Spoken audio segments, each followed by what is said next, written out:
നല്ല ആവി പറക്കുന്ന നെയ്ച്ചോറും തേങ്ങാക്കൊത്തിട്ട് ബീഫ് വരട്ടും തമ്മിലുള്ള പ്രണയകഥ കേട്ടിട്ടുണ്ടെങ്കിൽ ഒരു വലിയ തറവാട്ടിൽ നിന്നാട്ടോ ഈ കഥ തുടങ്ങുന്നത്. അന്ന് അവിടെ വലിയൊരു കല്യാണപ്പന്തൽ പൊന്തിയിട്ടുണ്ട്.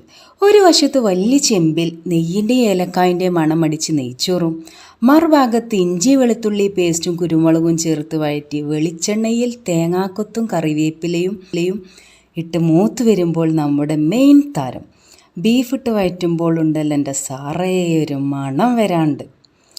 അങ്ങനെ നെയ്ച്ചോറും ബീഫും തമ്മിലുള്ള ആദ്യ കൂടിക്കാഴ്ച ആ കല്യാണം.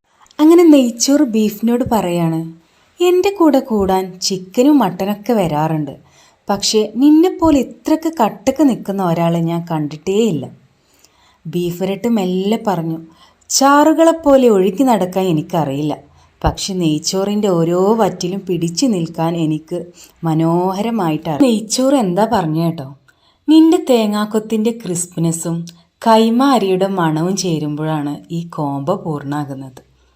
എന്താ അല്ലേ? ഇതൊക്കെ കേട്ട് ഒരാൾ അവിടെ നിൽക്കുന്നുണ്ടായിരുന്നു. നിങ്ങൾ ആരെങ്കിലും ശ്രദ്ധിച്ചോ? അപ്പോൾ ഓക്കെ.